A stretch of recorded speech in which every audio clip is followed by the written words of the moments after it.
तो आज मैंने सुबह उठ के सोचा क्यों ना मैं भी बाहर निकलूं, मैं भी तैयार हूं, मैं भी अपनी बाइक को रेडी करूं और चल दूं मैं भी रेस करने के लिए।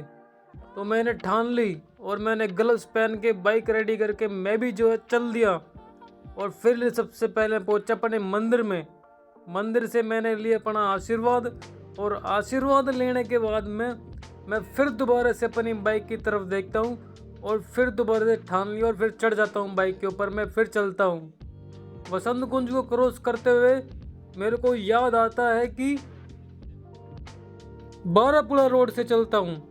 फिर मैं बारापुला रोड के ऊपर मैं चला, ये मेरे को सफ़ेद सा ब्रिज दिखाई दिया।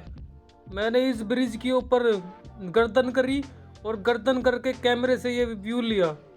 व्यू लेने के बाद मैं फिर दोबारा से आगे चल दिया। मैं आगे जाते ही मेरे को मिली वहाँ पे काली एक नदी। उसका नदी का नाम था यमुना नदी। मानो वो मेरे को ये बोल रही हो कि चल चल अपना काम कर, आगे देख अपनी मंजिल की तरफ मुड़, फिर मिलूंगी मैं तेरे को आगे। अब पता नहीं ये कहाँ आगे मिलेगी मेरे को, लेकिन मिलेगी ज़रूर ये आगे की तरफ में। आगे चलते चलते मैंने सोचा क्यों ना मैं यमुना एक्सप्रेस वे पे ले लूँ, बाइकों को देखूँ। लेकिन फिर क्या हुआ, मेरे को प्यास लग गई और मैंने फिर पानी पिया। पानी पीते पीते मैं सोच रहा था एक बात, सोचा कि आप सबको फिर से बता दूं। तो ये बात थी वो। सारी बाइकें आ रही है यहाँ पर, इतनी सारी बाइकें, मजा आ गया देख के, वाह। बाइकों को देख के फिर मेरा भी जोश चढ़ गया। मैंने भी इसको 150 भगा दी। फिर 150 पे ऐसी भगाई मैंने, ऐसी भगाई 150 पे, एकदम से मेरे तोते उड़ गए सारे के सारे। अबे इतना नहीं चलाना होता बे, इतनी तेज नहीं चलानी होती बे। यमराज खड़ा मिलता मेरे को आगे। तेज भगाने के बाद में मैंने इधर उधर देखा, सोचा कि कुछ ना आराम से सांस ले लूं। लेकिन भगाने से तेज क्या हुआ, मेरा सुसु निकल गया। मैंने साइड में खड़ी करी और सामने बिल्कुल के सुसु करने लग गया मैं। इतना तेज मैंने क्या भगाना था बे, इतना क्यों भगाया बे। फिर मैंने आराम से खड़े होकर थोड़ी देर के लिए सुसु किया। फिर सोचा कि एक कप चाय पी लूं। फिर चाय का मैंने गिलास लिया। गिलास लेने के बाद मैं कुछ दिमाग में बग रहा था, बड़बड़ किए जा रहा था। और बड़बड़ करते करते पता नहीं मैं अपने हमको क्या सब बोले जा रहा था। आप सब भी सुनो मैं क्या बोले जा रहा था अपने आप से।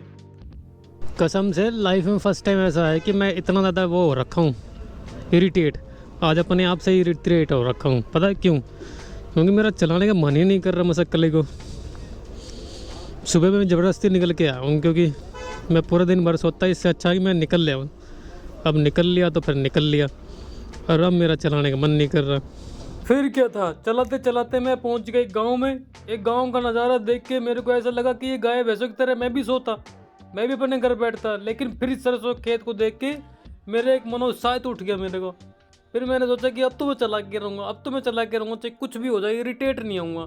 इरिटेट होते होते फिर मेरे सामने आए ये सारे जंगल के रास्ते। जंगल नहीं था भाई, ये खेत खलियाल थे।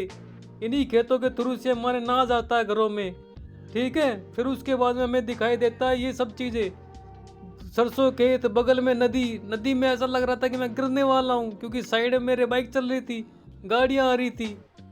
फिर क्या था, गामा के हम देसी बालक, गामा के हम देसी बालक, गामा के हम।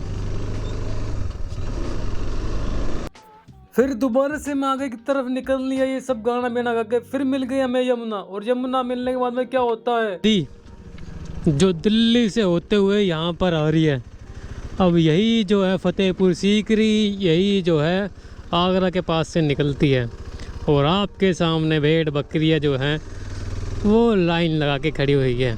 एक बेहतरीन सा रास्ता था और बेहतरीन सी भेड़ बकरियाँ थी, जिसको हमने लेके जाना था। वाह यार, कमाल कर दी सुस्ती। फिर मैंने इस ऊँट को देखा। ये ऊँट भी मेरे को ये बोल लो कि ज़्यादा अपना काम कर, बेकार में दिमाग खराब मत कर अपना, जाके अपनी वीडियो बना।